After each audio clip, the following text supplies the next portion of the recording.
পুজো এসে গেছে আর তার মধ্যেই থেমে থাকবে না ঘোরাঘুরি। আজকে পুজোর কয়েকটা দিন কি কি চেখে দেখবেন উত্তর কলকাতায় তা দেখে নেব বাগবাজার স্ট্রিট ফুড চত্বরে হাঁটাহাঁটি করে। দাঁড়িয়ে আছি বাগবাজার স্ট্রিটে ঢোকার মুখে বাটার ঠিক সামনে। আজকের ভিডিওটা বেশ ইন্টারেস্টিং হতে চলেছে, চোখ রাখুন।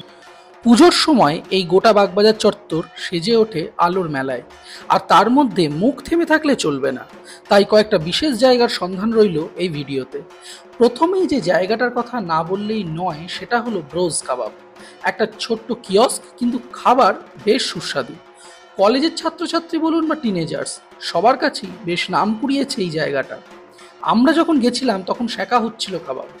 একের পর এক কাঠিতে কাবাব সেঁকা হচ্ছে আর তার গন্ধে মম করছে চারিদিক।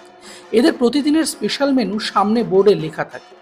কলকাতার স্ট্রিট ফুড ট্যুর শুরু করতে গেলে আমি অন্তত যে জায়গাটাকে প্রথমে রাখবো সেটা হচ্ছে বাগবাজারের একদম পটলার কচুরির দোকান থেকে একটু বাটার দিকে এগিয়ে এলেই বাঁ হাতে পড়বে ব্রোজ কাবাব।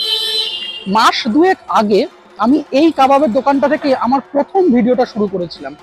তখন ঠিক করেছিলাম যে স্ট্রিট ফুড ট্যুরে আমি এই জায়গাটাকে একদিন ফিচার করব।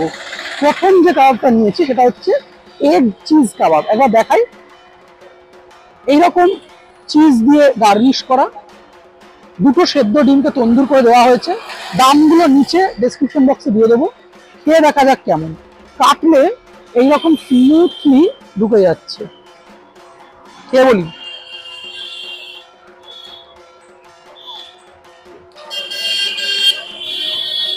চাট মশলার একটা হালকা টক ঝাল ব্যাপার আছে।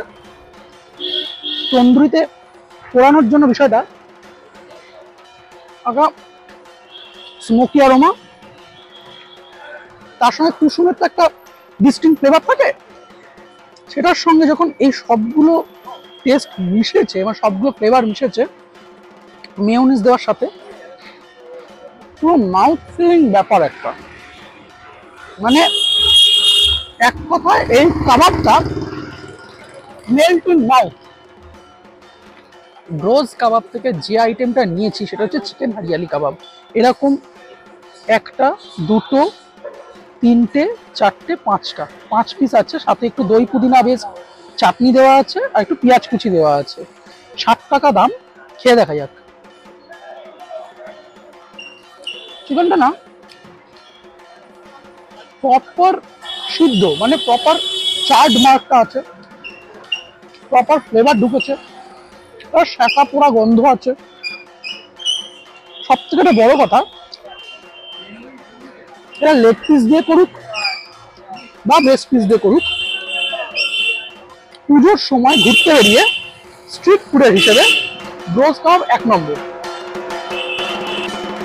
ব্রোজ কাবাবের ঠিক উল্টো দিকে আছে মনি রেস্টুরেন্ট।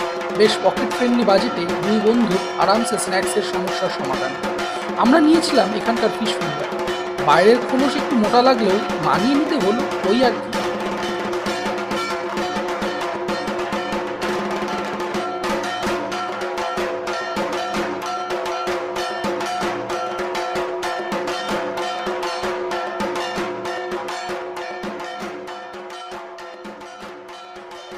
বাগবাজার স্ট্রিট ফুড ট্যুরে এলে আপনি আরেকটা দোকান যেটা ট্রাই করবেন অবশ্যই, সেটা হচ্ছে মনি রেস্টুরেন্ট। দোকানটা ছোট বলে কিন্তু ভাববেন না জিনিসপত্র কম হয় বা কোয়ালিটি খারাপ দেন। একদম হাতে গরম জিনিস চোখের সামনে ভেজে দেবে। খাবার আপনি নিজে খেয়ে টেস্ট করে দেখবেন। আমি যেটা নিয়েছি সেটা হচ্ছে ফিশ ফিঙ্গার। এক প্লেটে 4 পিস থাকে, সাথে কাসুন্দি, একটু টমেটো সস আর তার সাথে স্যালাড।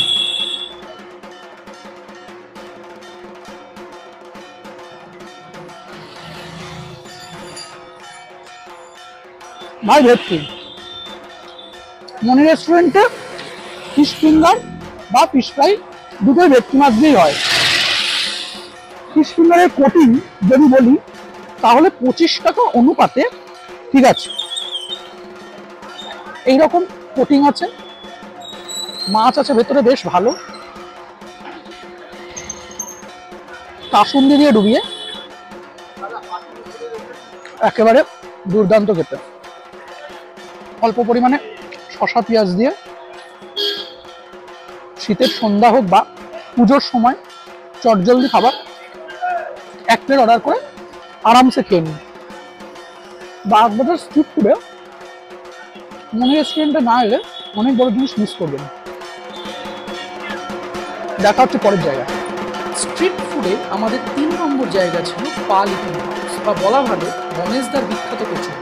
তবে আমি সেদিন নিয়েছিলাম আমার ব্যক্তিগত পছন্দের ফিশ ফ্রাই। অন্য দিনের তুলনায় এখানে সেদিন একটু মোটা আবরণ লাগলেও বোঝা যায় পুজোর প্রভাব আছে এর মধ্যে। একটু মাথায় রাখবেন রোজ কাবাবের ঠিক পাশের গলি। গণেশদার মাছের কচুরি বা পাল ইটিং হাউস, এইটা স্ট্রিট ফুড ট্যুরে আমার আরেকটা ফেভারিট ডেস্টিনেশন। তবে আমি এখানকার মাছের কচুরি আজকে নিইনি। মাছের কচুরির ভিডিও আমার একদম ফার্স্ট ব্লগটায় আছে, কিন্তু সেটা অতটা ভালো পপুলার হয়নি। মানে আমি তখন একেবারে নভিস ছিলাম, ব্যাপারটা সম্পর্কে তো জানতাম না যে কিভাবে কথা বলতে হয় বা কিভাবে জিনিসপত্রগুলো দেখাতে হয়। এখনো পারি না, চেষ্টা করি মাত্র। আজকে নিয়েছি আমি এদের ফিশ ফ্রাই। আমি আগের বারও এদের ফিশ ফ্রাইটা ট্রাই করেছিলাম। আমার মাছের কচুরির থেকেও এদের ফিশ ফ্রাইটা জেনুইনলি ভালো লেগেছিল। 75 টাকা দাম। এইরকম আজকে দুয়াদখানা করে দিয়েছে। এইরকম মাছ একটা কামড় বসিয়ে দেখি কাসুন্দির সাথে।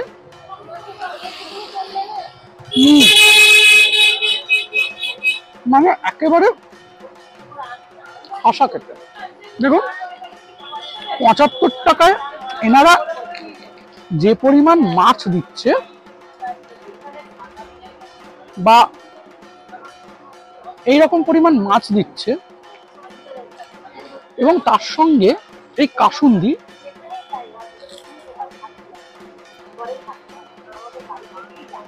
সাথে পেঁয়াজ। কোটিংটা আমার সামান্য মোটা লেগেছে, বাট স্টিল টেস্টটা কিন্তু পরিবর্তন হয়নি। ভেটকি মাছের আদত গন্ধ এবং মাছের ফ্রেশনেস এই জায়গাটাকে স্ট্রিট ফুড হিসেবে সবসময় একটা অন্য জায়গা দেবে। ঠাকুর দেখতে এলে এই জায়গাটার খাবার খাওয়া কিন্তু একেবারে মাস্ট। কম পয়সায় ফুল চর্চা। বাগবাজার স্ট্রিট ফুড ট্যুরে আমি পরবর্তী জায়গায় গেছিলাম গিরিশ মঞ্চের ঠিক উল্টো দিকে হট থাই মোমো দোকানে। 16 বছরের দোকান, বাবা ছেলে মিলে দিব্যি চালাচ্ছে। আমাদের জন্য তৈরি হচ্ছিল তখন চিকেন আফগানি মোমো। দাঁড়িয়ে দেখতে বেশ লাগছিল।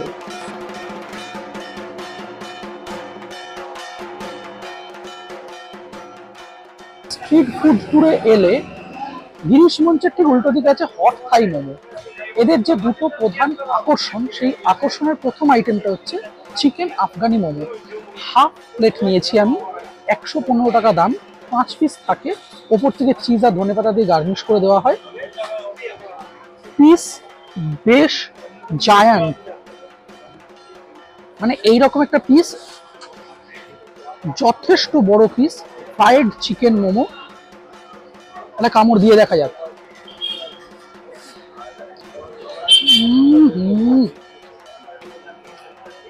পুরো জুসি আর একেবারে মালাই আর ক্রিম দিয়ে ডোবানো।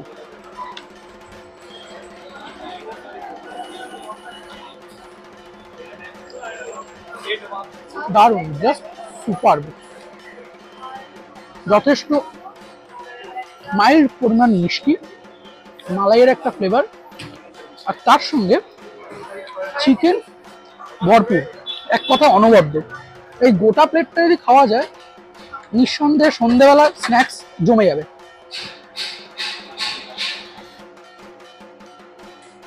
এখানকার আরেকটা বেশ দমদার আইটেম হলো sweet Thai chilli momo.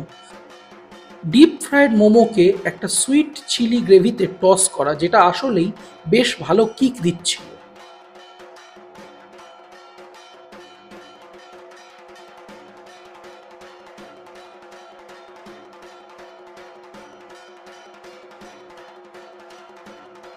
Hot থাই মোমোর সেকেন্ড যে আইটেমটা নিয়েছি সেটা হচ্ছে সুইট থাই চিলি মোমো।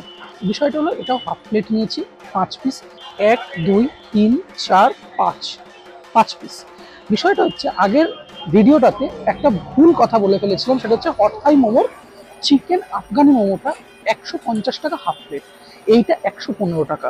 এইরকম পেঁয়াজ, এরকম ক্যাপসিকাম, আর তার সঙ্গে ওপর থেকে এরকম চিজ আর মেয়োনিজ দিয়ে ডেকোরেশন করা। কেটে দেখাই একটু কেমন।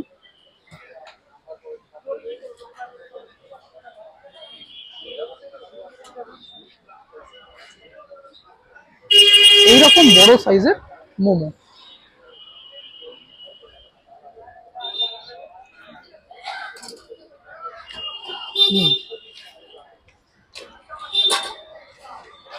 সুইট থাই চিলি সবাই জানে, ঝাল মিষ্টি একটা ফ্লেভার আছে, ওপর থেকে ধনেপাতা দিয়ে গার্নিশ করায় এর একটা আলাদা ফ্রেশনেস অ্যাড করেছে।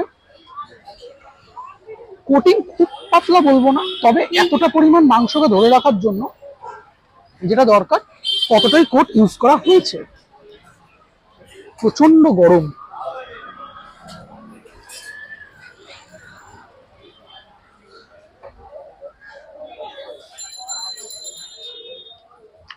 একজনের ক্ষেত্রে দু ধরনের হাফ প্লেট মোমো খাওয়াটাও খুব চাপের, কারণ মোমোর সাইজ যা বড়।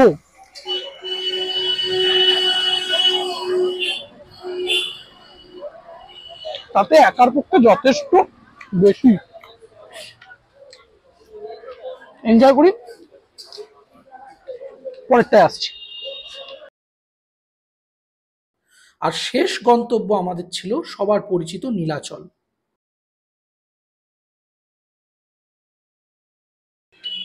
বাগবাজার স্ট্রিট ফুড ট্যুরের লাস্ট ডেস্টিনেশন নীলাচল। এমনিতে নীলাচলের মাছের কচুরি একটা আলাদা নাম আছে, আলাদা জনপ্রিয়তা আছে, সেটা সবাই জানে।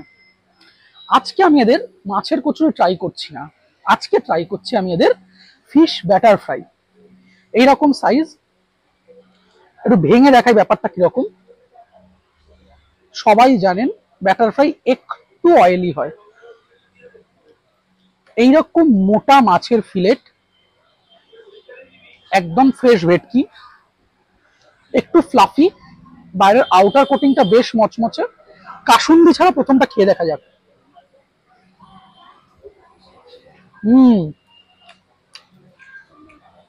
বেশ ভালো, মানে টু গুড। পুজোর সময়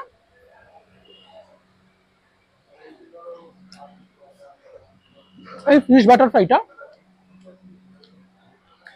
একেবারে কুইক আইটেম। মানে ঠাকুর দেখতে বাগবাজার সার্বজনীন থেকে আপনি বেরিয়ে যদি শ্যামবাজারের দিকে আসেন বাটার রুটটা ধরে, তাহলে একদম বাগবাজার বাটার কাছাকাছি এই নীলাচল রেস্টুরেন্ট। একদম ইজি লোকেশন, অনেকগুলো জায়গা দেখিয়ে দিলাম। উত্তর কলকাতার পুজো এবারে জমিয়ে ঠাকুর দেখুন। আর এই স্ন্যাক্স গুলো সন্ধেবেলায় কোনোভাবেই মিস করা যাবে না। দেখা হচ্ছে পরের ভিডিওতে, ততক্ষণ tata. Like, comment, share, subscribe. খাবারের দামগুলো বাই এনি চান্স যদি ভুল বলে থাকি সেগুলো নিচে ডেসক্রিপশন বক্সে আমি ফাইনালি দিয়ে দেবো। আর হ্যাঁ, যদি অনেকে মনে করেন আমরা এই খাবারগুলো ফ্রিতে খাই, আসলে ফ্রিতে খাই না, যেটা কমপ্লিমেন্ট হিসেবে খাবো সেটা বলেই দেবো আমরা।